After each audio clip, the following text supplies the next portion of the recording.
Okay, so welcome to Share and Torah Anytime. We are up to Shmuel Beis, and we are up to Perek Daled.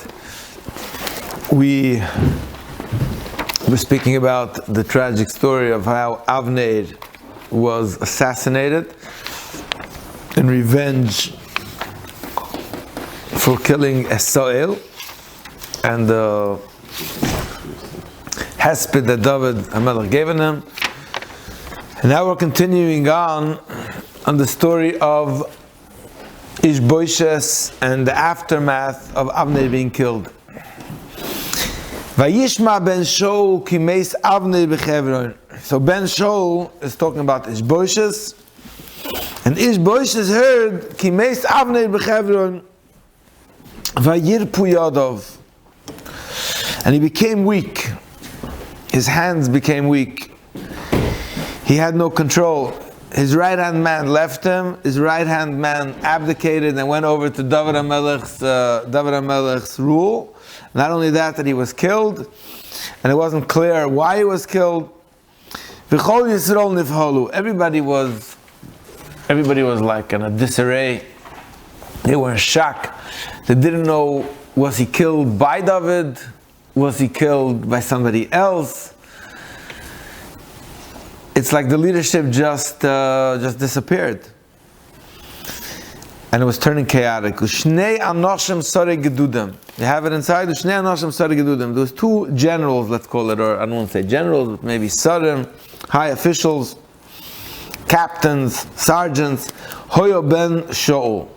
They were initially with Ishboishes's guys. Shemo echad ba'ana v'shem hasheni reichav.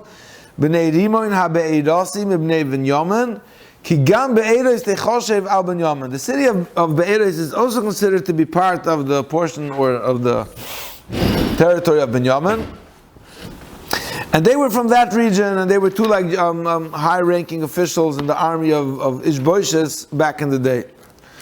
Now they heard that Avner died, and they became also very disillusioned with the whole Malchus of Shaul, and as the Psukim told us before, things were just moving over more and more into David's hands, to the extent that when Avner left, he was about to go around and galvanize and motivate everybody to come join David HaMelech.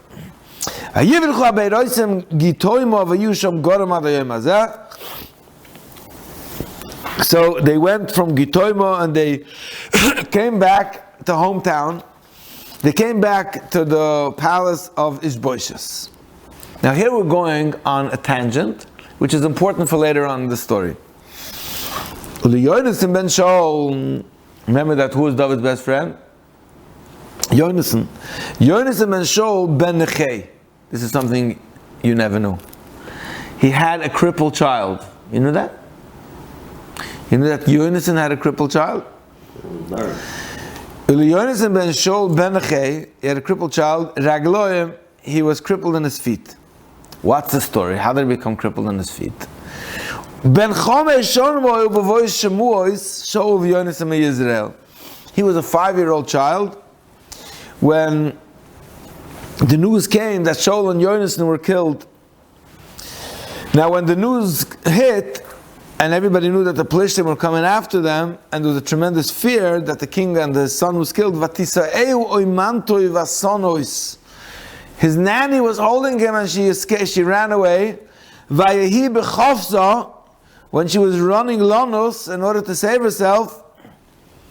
Vayipol vayiposeach. He fell from his hand. This child fell from her hand, and he became a cripple on his both feet.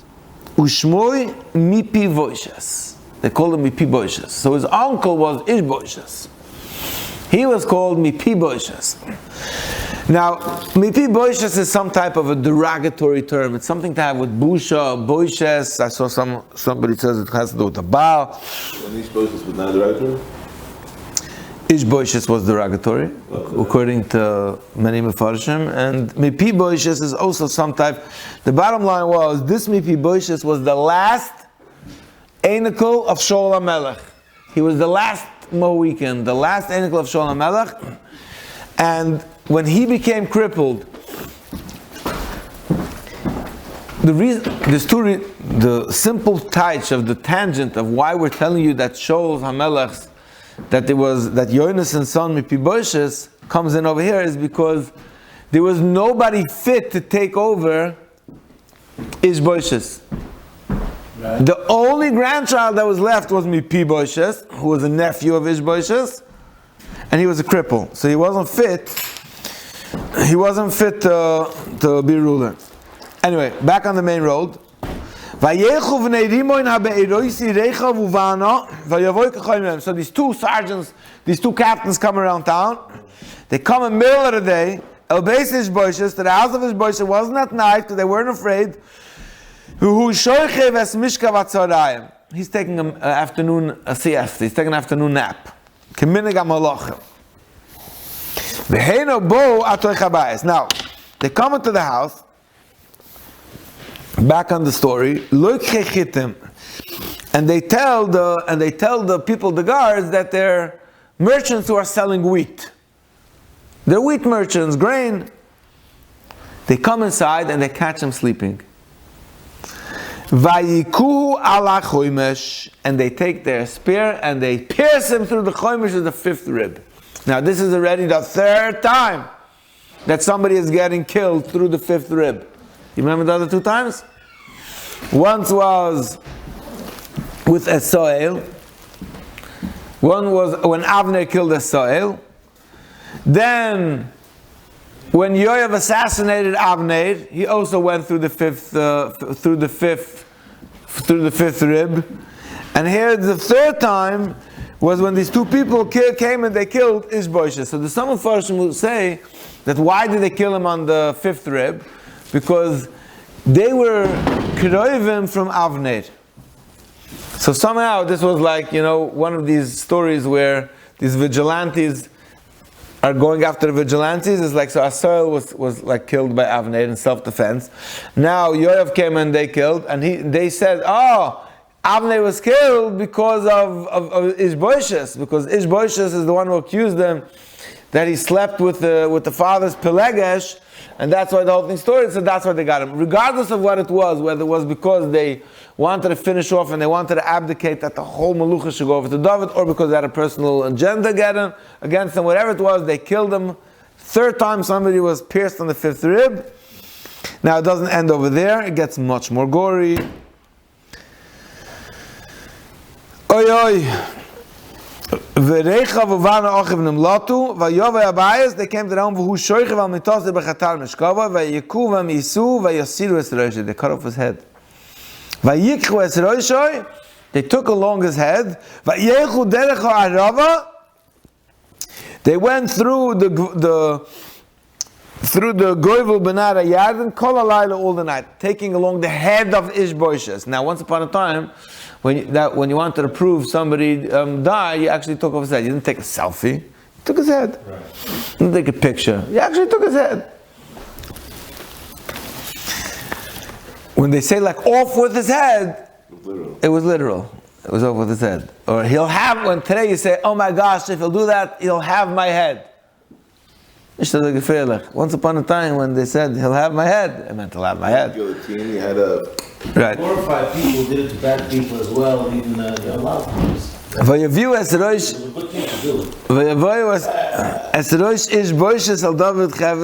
they took the head of Ishbosheth to David in Hebron. Now this is the same story that happened last time. Now, when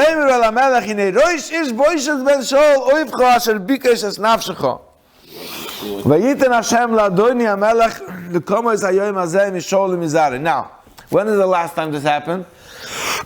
Who remembers? Wow.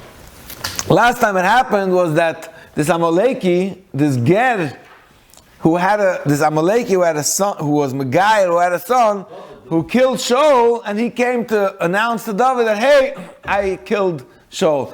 Here you have two people bringing the head of Ishbosheth, Shaul's son, to David and saying, hey, I killed your enemy. Don't forget that Shaul, he would also mavaza him when he died. Regardless, Vayam David esreichav esbana ochiv b'nei dimoin abedoisi v'yom Elohem Chai Hashem, I swear by the Lord, Asher podas nafshi mikol tzara, who saved my soul from all all issues, all problems, all tzaros. Ki amagad li leimod hine mei shol.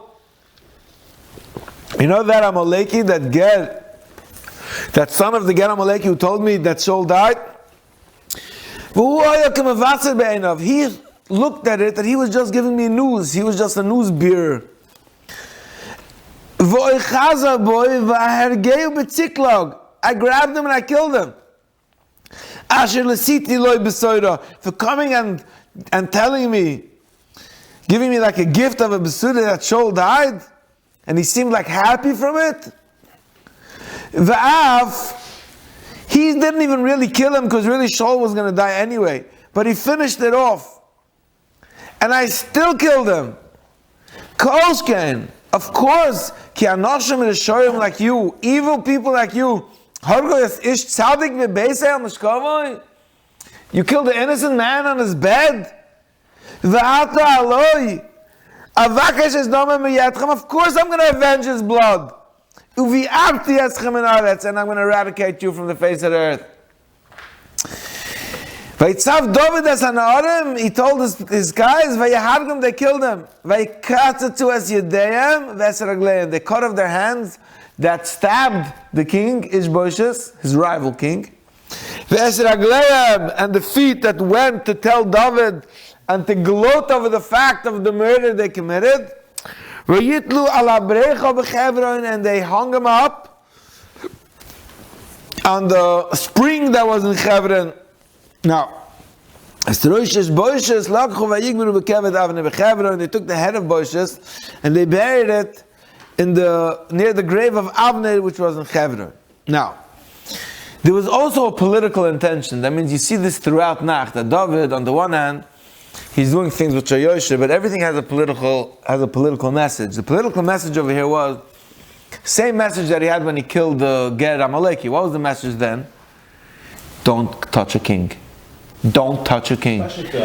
Don't touch a king, period. Nikuda. If a guy is Mashiach Hashem and Shaul was Mashiach Hashem, don't touch him.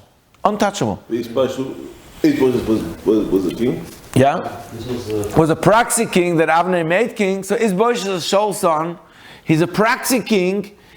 And when he killed the people who brought him the good news that he killed his enemy, he further established about himself that don't touch me. Does Avner have the power to make someone a king? Don't touch me. He was king.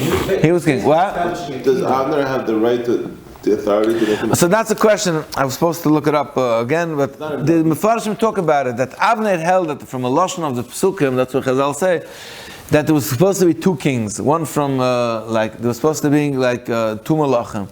At the end, when he realized that Avner is not respecting his heritage, etc., so then he gave it over, then he wanted to move over to David. But Avner wasn't a Navi. Avner was a Navi. Avner was loyal to Shaul, and he held that the Malchus of Shaul would still continue on, up until a certain point. So eventually he went over to David, but he was killed. But the Nakuda is, so that's one point. Another point, which is very interesting here, is that they buried the head of, they obviously couldn't bury his body, because his body was still in the Shaul's territory. So they had no way to go back and to get it. But his head they had. So they took his head and they buried it with Avner. Now I found this very fascinating.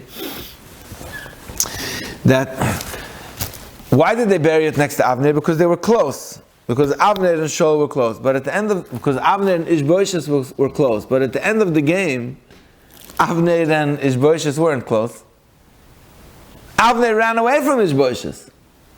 So why did they bury the head of Ishbosheth together by Avner? You see. It's a very symbolic thing you get.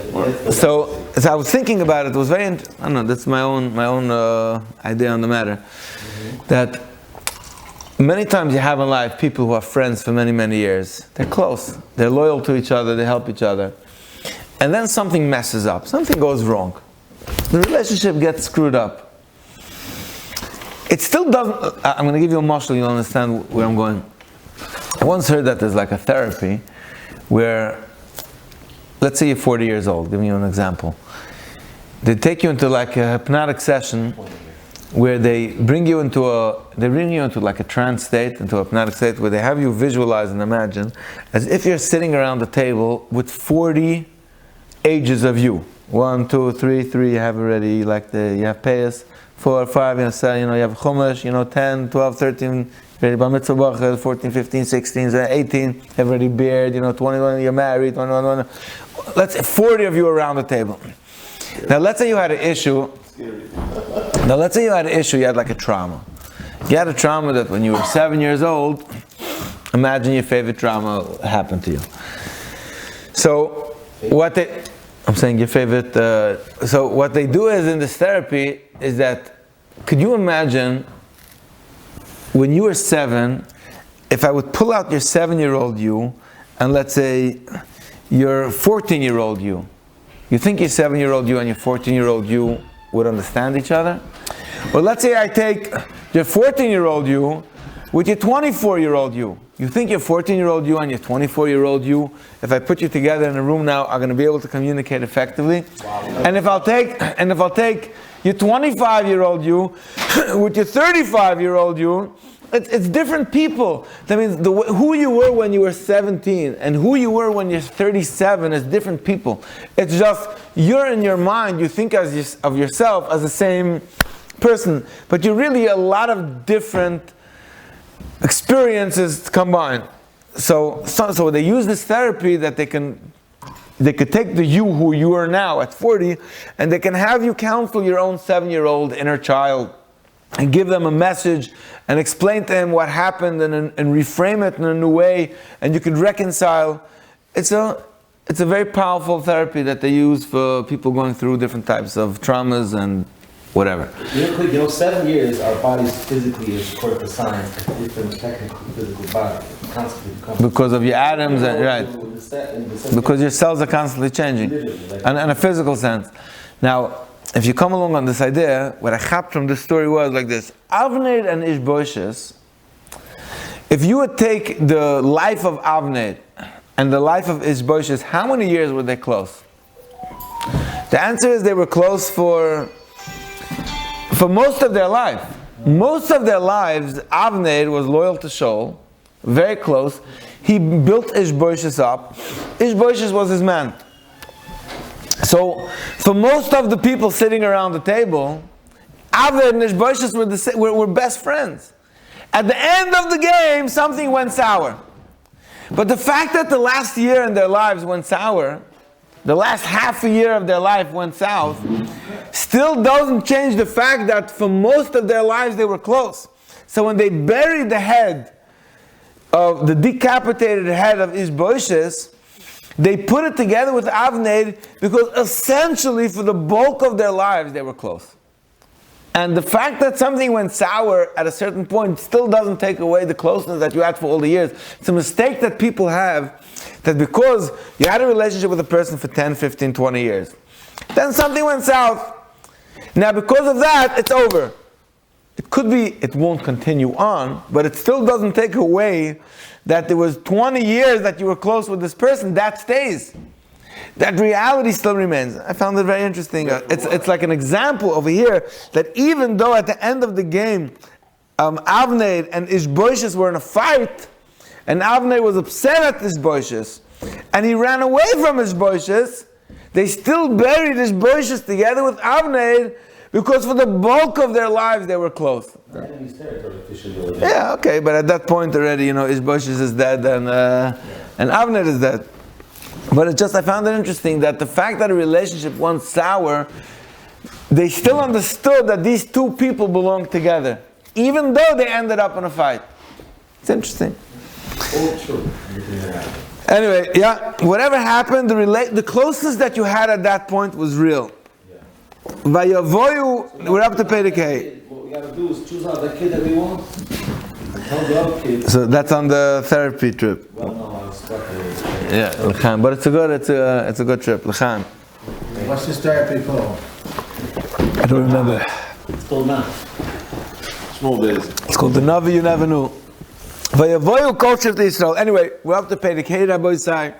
So now the story continues. Now essentially that Ishbosheth was killed. We mentioned before that the only last living grandchild from Shaul was a cripple, Yonason's son, Mephibosheth, who was a cripple. So there was nobody left to challenge the authority of David. So now he becomes king. How does it transpire? How does it happen? All of the Yiddelech come around. Nobody was left from Shaul. They come tell David, Chevroino. And they told him, they're like begging to David. They said, look, really we're your Kerovim, we're your relatives. Now, we're begging you, like, when the Shvatim said, Kulanu b'neish echad nachnu, we all come back from Yaakov Avinu. Essentially, we all come back, even though we're from Shevet Binyamin, we're from Shaul, and you're from Shevet David. And by the way, throughout Nacht, this is a huge, big deal. The fight between Shevet David, Yehuda, which is the children of Leah, and the children of Yosef, of Rachel. I'm just telling you, you should always keep it in mind. Whenever you learn Nacht, you always have to keep this in mind. That before there was a nation of Israel, there were tribes.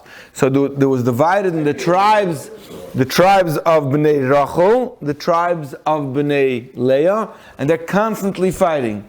By the way, I'm just going to go off on a side exit and come right back on the main road very fast. The whole trip of Nes Purim was that it was Mordechai HaYehudi. It was a big chiddush that Mordechai HaYehudi, right? Ish Yehudi hoye b'shish Mordechai ben Yoel ben Kish, Ish Yemini. It was a person who lived in the region of Yehuda, in the tribal zone of Judah, which is the children of Leah, but he came from Shevet Binyamin. And it was a huge big deal that he came and he defended the Jews from Yehuda, even though he was from the tribe of Binyamin. It's a big deal. Which tribe you come from is a big deal, and that's the source of most of the fights in Nach, is which tribe you come from, and it all dates back to the animosity of Rachel and Leah. Who was the favorite, who was not the favorite, who was the second child, the first child. Huge machlokes. The time when we all declared that the turn love was Zebuzareh, it took a long time. It takes a long time, right? And it still takes a long time.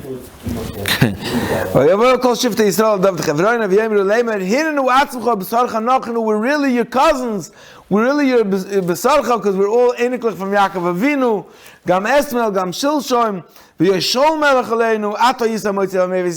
Shaul was here, you were the guy, you were the hero. Vayomer Hashem lecha, and God told you, Ato Sires Am Yisrael, you're going to lead my nation Israel. Va'ato Sil Noged Al Yisrael, you're going to be king on the Yidden. Not only on Shevet Yehuda that you were running until now, but you need to rule everybody equally, just like a faithful leader. Vayover Kozikne Yisrael, the Sanhedrin came over El HaMelech to David Chevroino. Vayichros Lam HaMelech David Bris. He made with the Sanhedrin. He made with them a pact b'chevron fnei Hashem. Vayimshichu as David the Melech al Israel. So they anointed David. Till now, he was like anointed by the people only in Shevet Yehuda. Now, after Ish Boishes was dead, they anointed him on everybody. Now, David played all of his political moves very, very good. That means whenever somebody came to him and they said, I killed your opponent, he said, oh, we totally don't appreciate that. Killed him.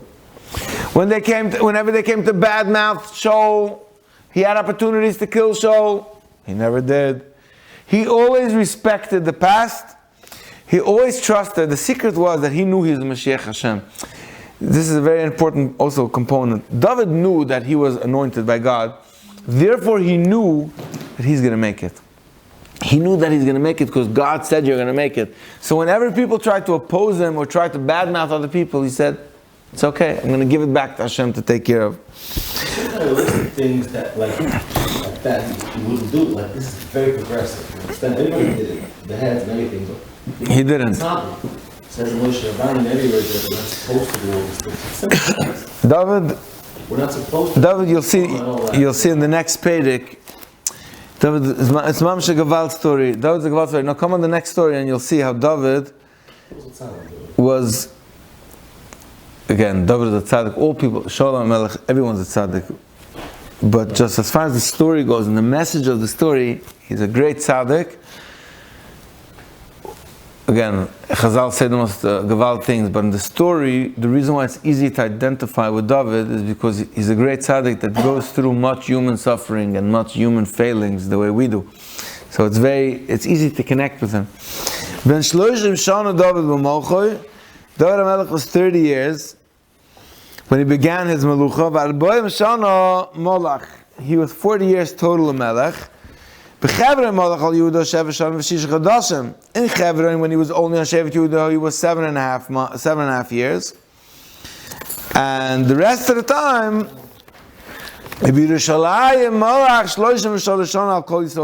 when he came to Jerusalem, he ruled over the rest for 33 years, which is about like 7.5 years, so you round it out. So bottom line is that's the cheshbon. David HaMelech was a ruler for 40 years. Okay, now starts the next phase of the story. We'll round up to 41 then. Okay, whatever. Well, 40 years. Okay, now this is also next phase in the story. So now David finds himself the ruler over the whole game. They came to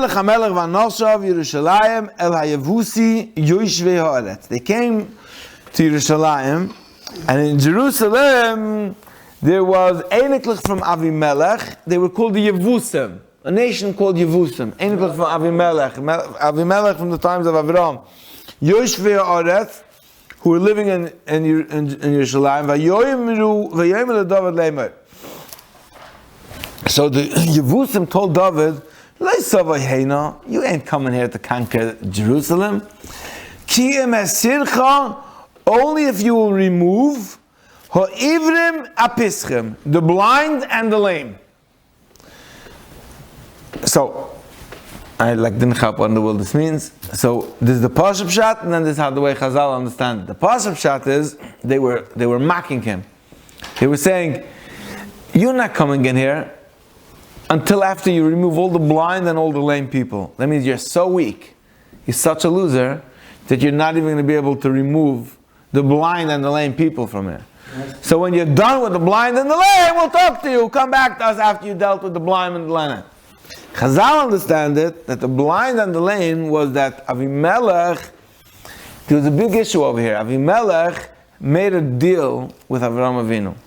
He made a pact that they're not going to fight. So they said they were Yevusim who were Eineklich or something from Avimelech, and they said, you can't touch us. So the Ivrim and the Pischim, the Ivrim was that they put up a statue of Yitzchak, who was an Ived, who was blind, and they put up a statue of Yaakov, who was a Piseach, he was lame because of the story of the fight with Sarishal Esav, and that was representing that you can't come here because we have a pact. So he's saying, if you'll remove the Ivrim and the Pischim, you'll remove Yitzchak and Yaakov, then you'll be able to come in and you'll be able to challenge us. But now the reality was, Chazal said, that the pact with Avimelech was only for like 2 or 3 generations, and this was already way later in the game. So it didn't have any. So it didn't carry any weight. The agreement didn't carry any weight. I just want to say to these losers they're trying to mess with us is that the fact is that Yitzchak was so much bigger and stronger and more powerful than Avimelech that we wanted Yitzchak's kid rather than that Rashi told me this.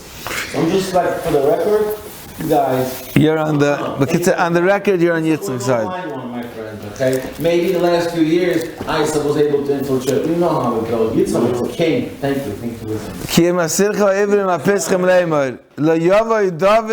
They said David's not coming in. Now, obviously, David didn't go for it. So Vayilkoi David as Metzudas Tzion. So David goes and he surrounds, he conquers Metzudas Tzion. He Ir David. Now that's called Ir David. When you go to Eretz Yisrael till today, there's Ir David. Now they have this Yad David, which was built much later, which you have like this tower. You have this like tower called Yad David. You know this Yad David, this tower, Migdal David. I'm sorry, Migdal David. And there's Yad Avashalom and Migdal David. I'm mixing it up. Anyway, you have Migdal David when you come into Yerushalayim, but that was built much later. But why was it built to be called Migdal David? What's this Migdal David idea come from? It comes from here. What's the Migdal David? Because David HaMelech said, "Vayomer David vayayim ahu kol makeh Yevusi." Whoever is going to kill out the Yevusim and is going to allow us to conquer it, vayiga batzinoid, and he's going to get to the high place of the Migdal, which on top of this wall they put up these tzelamim, these idols of the Iver and the Piseach, V'esa Pischim, V'esa Ivrim, Soinei Nefesh David, is going to get rewarded. Valkein Yoimru, therefore the Yevusi would say that as long as they had these idols, they said, Iver Piseach lo yovel abayis. As long as we have the blind one and the lame one, no one's going to come into their home. But David conquered the Iver and the Piseach, and he did come into their home.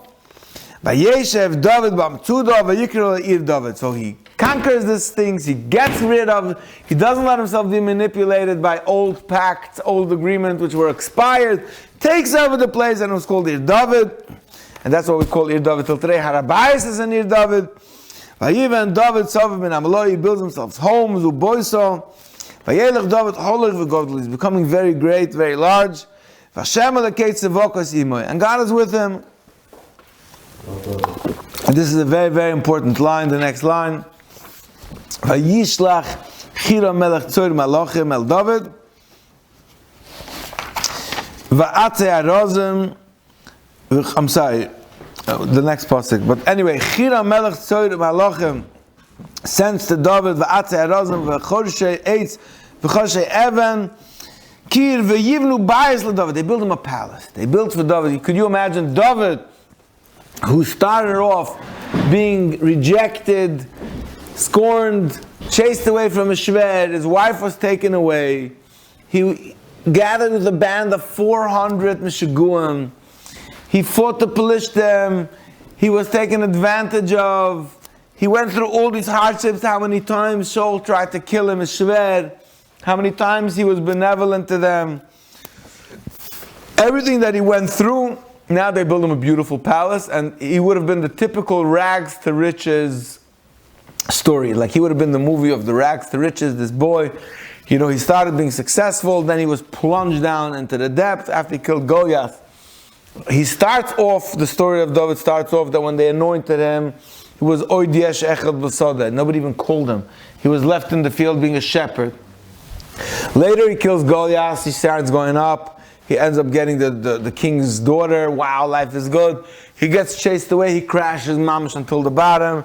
After many, many years, after years of pain and anguish, he finally builds himself up. Now they build him this huge palace, beautiful. The other king came with the most fanciest furniture, with all of these eitz v'chorshe even kir. I don't even know what all these things is, but I would imagine high-end ebony wood with marble, with all different types of fancy furnitures. Vayeda David, and David knew ki echinu Hashem lemelech al Yisrael, that God put him to be on top of the Jews. V'chinise mamlachtoi, that he made him powerful. Bavur amo Yisrael, for the purpose of serving his nation Israel. And that's an amazing, amazing message. I think this is the message of the whole story of David HaMelech. Why we connect to David is because he was a person who, when he was given power, he didn't use power to build himself up. He understood that he was given the power as a gift in order to serve the Jewish people. He was here for the people. Havdo, like I'm saying, just in politically speaking, like today, like in the Ukraine conflict, like the whole world is like connecting with the Zelensky. Why? What's the connection over here with the Zelensky? Because Zelensky was an actor, or he is an actor, a comedian, an actor, and when he became president, in his inauguration speech, he said that I don't want you to hang my picture in your homes. I want you to hang the pictures of your children on your homes. I want you to have, I don't want my picture in your home. I want you to hang your children. Because ultimately, I'm here for you. That was his message. I'm here for you, I'm here for your children. Lepoil Mamish, there was a lot of politics with him when he was president. Zelensky called with Trump, whatever. He wasn't like a majorly high ranking, he didn't have a major approval rating. But Lamaisa now, he came across as somebody told me a Mordecai line. Somebody said, he said, of course Zelensky is playing brave, whatever. He's an actor. So I said, that's mamish the point. As long as you could act, you don't have to really be there, but if you could act that you're here for the people, and you could act as if you're strong, and you could act as if you're brave, everybody understood that. I don't think anybody had a doubt in their mind that Russia is going to take over Ukraine in about 48 hours. I don't think it was a suffix in anyone's mind. I mean, Russia has 10 times the amount of everything. 10 times of whatever he has, 10 times of that. And every aspect. And here you have a little pipsqueak, somebody who's a nobody, and he's acting brave. Let's say he's not, he's acting as if he's macho. He's saying, I don't need a ride, I need ammunition, the fight's here. Goes with military uniforms, hangs out with the boys, he's there with his people. He's acting brave. Plays his role. He's playing the role of acting brave. What was the effect? That the people are also acting brave. Because he's acting brave, they're acting brave. And against all odds, I don't know what the end of the story is going to be, but against all odds, their motivation and the fact that he's coming across like a boss is motivating the whole world to act like a boss. And everybody's acting like a boss. And Putin and his soldiers, who has no message and he doesn't have the motivational message, you have soldiers, at least that's the way it seems like, that they're demoralized. Like they don't know, like, what am I fighting for? Like, why am I here? Like, why am I doing this? So you can have 10 times the amount of power, but if you have 10 times the amount of motivation has more power or than physical power. So I was just resonating when I was reading the psukim over here, that when David ki echinu Hashem lemelech al Yisrael, David said, he's a Jew. He's a Jew, but I'm just using it as a muscle. That David ki echinu Hashem lemelech al Yisrael, that when David knew that he was appointed to be king on Israel, v'chinisei mamlachtoi, he was given a malucha, he was given a kingship, bavur amo Yisrael, for the purpose of the Jewish people. So he knew that I'm not here for myself. Zelensky, whether he's real or he's acting, it really doesn't make a difference. As long as the guy says, I'm staying in Kiev, I'm here. And like today I saw in the news that the American government told him that he should stop tweeting or he should stop going on social media because he could be tracked. And he said, Kishmach,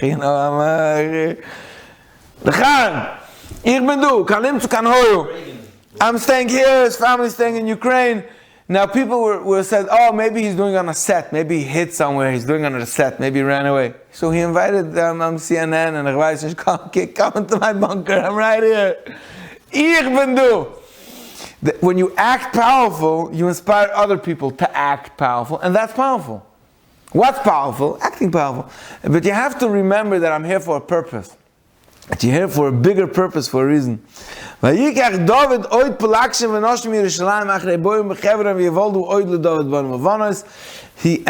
more wives, more palakshim. A pelegesh, there's a palakshim and there's noshim. Noshim is a wife who you have with chup and kiddushin. A pelegesh is a wife that you have with kiddushin, but there's no ksuba. She doesn't have any rights. So he took all of these wives, ve'elu shmuis ha'yeladim loy b'Yisrael, shamua v'shoiva v'nasan u'shloima. Shloima is the one that's negay later on in the story. Va'yivchol ve'elishua v'nefeg v'yofia ve'elishama ve'elyoda ve'elifolet.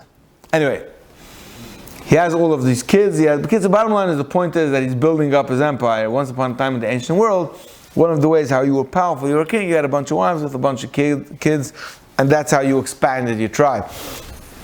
Vayishmu plishtim ki mashchu as David the Melech al Yisrael. So now, the Plishtim, welcome back to the Plishtim. Now don't forget that for a long time, the Plishtim were good with David, because David was by Achish, and David was fighting on the side of the Plishtim, helping them out, because Shaul kicked them out. Now he's back in town, and the Plishtim say, hey, David is now back. So now David hears that the Plishtim are out to get him, so he comes down to Metzudah. The Plishtim come, and they're like, there's a setup over here, they're spreading out the Emek Refoyim, Vayishal David Bashem. So don't forget that David always asks the Urim V'Tumim. He had the Urim V'Tumim with him from Levira Kayanim. And he asks the Urim, Lemor Ha'ela El Plishtim? Should I go up against the Plishtim? Hasitni biyadi? God, will you give him to me? Vayem Hashem al David, Alei? Kinofan etan as the Plishtim biyadecha. Go up there, I'm giving you the Plishtim in your hands. Vayom David beval, Peratzim. He comes up to this place where the Plishtim are camping out. Vayakem Shom David beats him down. Vayomer Paratz Hashem es oivi lefonai keferetz moyim. God hit him down like a burst of water. Burst of water, blitzkrieg. Okay, Karashem Amokam Ahu Baal Peratzim. They called this place Baal Peratzim, the place where there's a burst of water. Okay. Vayazvu Sham Es Atzabeim. So the Plishtim abandoned all of their getchkelach. You have to understand. Once upon a time, if you go to the Metropolitan Museum, if you go to the Museum of Tanakh or the Israeli Museum, you see that everybody once upon a time used to have personal gods. Everybody used to have a little god. There was big gods, and then there was portable gods. There was this big god. Everybody had like this little god with them.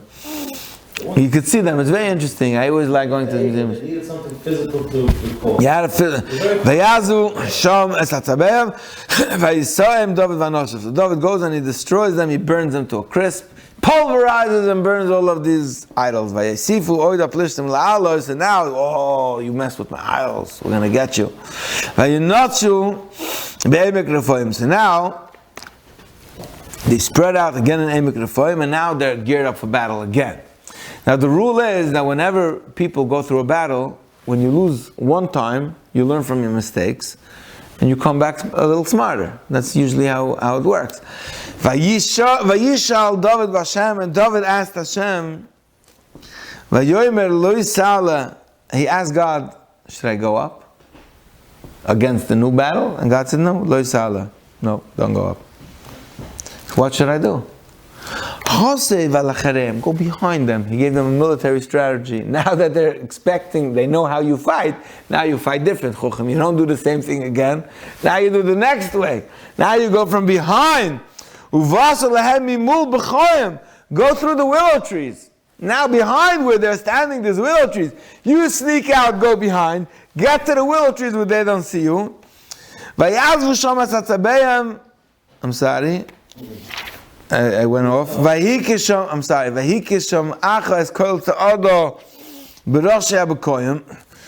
you're going to hear the sound, the rustle on top of the willows, you can hear that sound. The sound of the rustle on the willows. Oh, that's when you should burst out. And you should come out with a shark-like thing, and they're all going to be stuck from behind. That's when you'll know that God went before you. So God teaches David military strategy. Now, I just found this fascinating. There's certain things that, like, when I'm learning this, and unfortunately, I'm learning this for the first time, and I'm finding this much fascinating. Like, I'm finding it fascinating that God, through the Urim V'Tumim, teaches David military strategy. That means I always knew that the Urim V'Tumim told like a king, okay, go or don't go. You will succeed or you won't succeed. But part of God communicating with the Jewish people or to the leadership of the community is He teaches us strategy. The reason why Jews are smart and the reason why Jews are successful and the reason why Jews survive throughout all the ages, despite everything going on, is because there's a communication that God teaches military strategy. He teaches a mahalach. Wait, let me just finish this passage. Vayaz David came. It doesn't say all that. What doesn't it say? It says he asked him to go to war. All the things that Hashem is teaching him. He does. It does not say that he goes and he shmoos the Urim V'Tumim that way. No, right. The Urim V'Tumim says it in very short words, but the Urim V'Tumim says that the Urim V'Tumim says. Hashem speaks to David all the time, and to you and to me. No. Through the Urim V'Tumim was a direct command. And Vayishal David Bashem. He asked the Urim V'Tumim. And Hashem said, Lo Yisala, don't go up. What should you do? Hasev elakareim. Go behind them. Uvasalaem imul b'choyim. And come to them through the willows. He says it very clear. That means God is communicating that after you did one thing that worked, don't do the second thing again that worked, try a different way again. And you have, part of being a leader is knowing military strategy. That's part of leadership. Let me just finish. Vayaz David came kasher tzivo Hashem, he listened to the new strategy. Vayaches Pelishtim, he gave ad boyacho gozer. And he beat him down until Gezer, and he won this battle as well. Chaim, yeah. Just put. It says that he spoke. Hashem spoke to the Urim Turim. Like a voice came from. No, so the Urim and Tumim worked with lights flashing. No, we're good. It's close. It's good. Urim and Tumim worked that you had on every single stone. You had 3 letters. It was like a touchstone.